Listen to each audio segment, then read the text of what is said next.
Olá, bem-vindos a mais este nosso mergulho nas fontes históricas. Hoje, a gente vai embarcar direto para o Brasil do século XVI.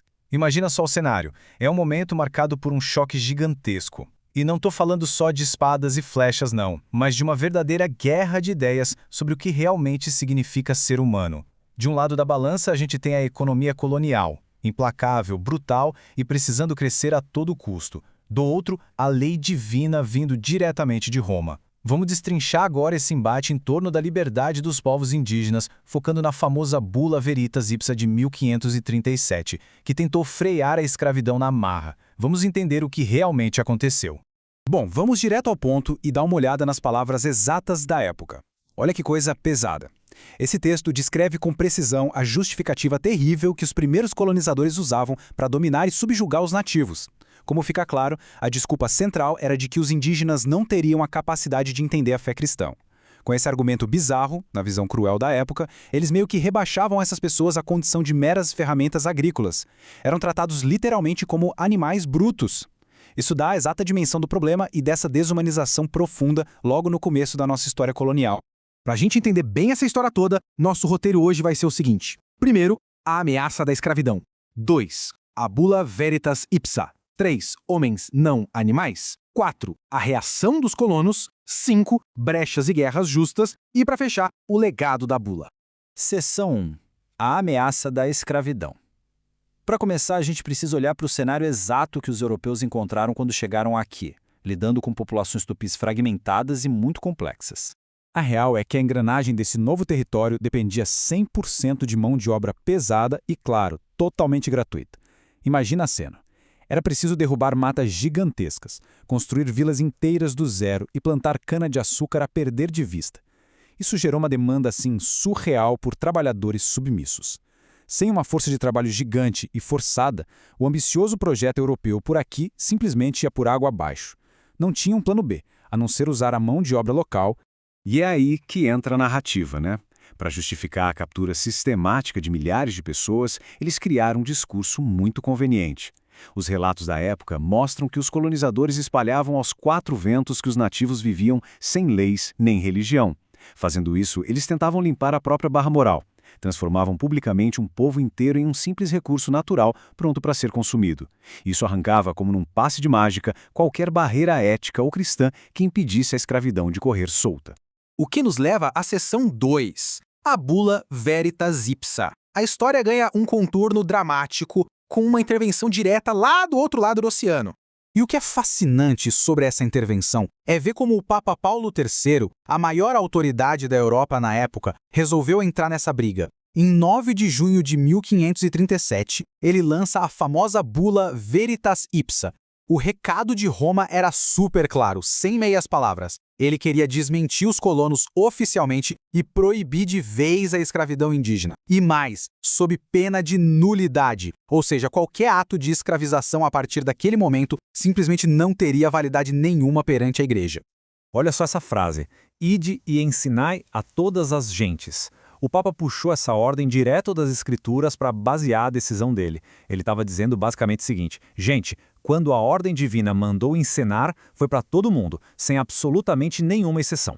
Isso incluía, sem sombra de dúvida, os indígenas recém-descobertos. Ele cravou que eles eram plenamente capazes de receber a fé e detinham humanidade plena. Foi uma verdadeira pedrada no discurso dos colonizadores.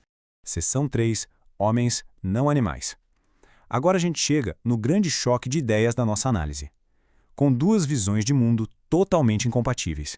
Este embate ilustra perfeitamente o tamanho do abismo. De um lado, a visão dos colonos, super materialista, chamando os indígenas de animais brutos, que não entendiam a fé e serviam só para trabalhar pesado. Do outro lado, o contrapeso teológico do Papa, declarando que eles eram verdadeiros homens capazes de fé e, principalmente, donos absolutos da própria liberdade e das suas terras. Repara que não tem meio termo possível aqui. Eram ideias que batiam de frente de um jeito que ia dar muito problema.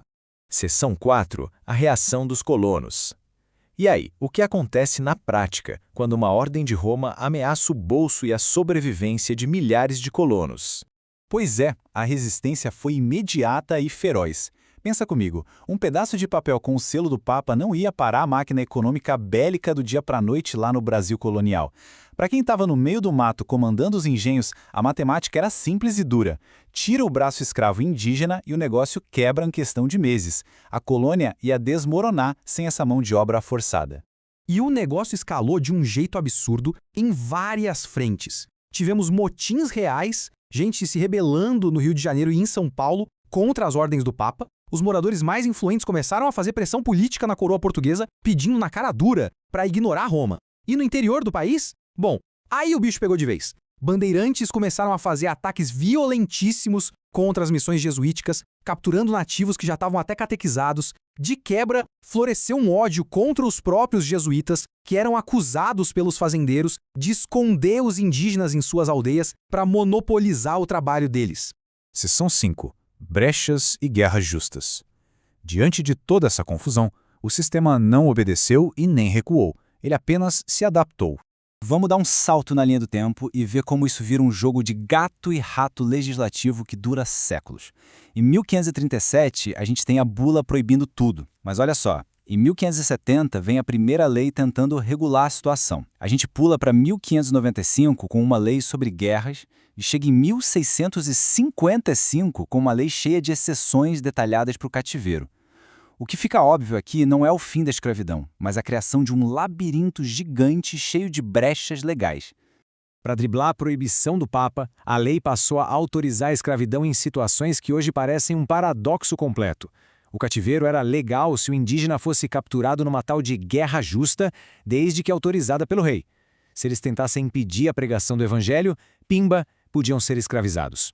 A desculpa mais trágica, talvez, fosse a dos chamados presos à corda. Se um nativo fosse salvo de um ritual de canibalismo de uma tribo rival, ele virava escravo em troca.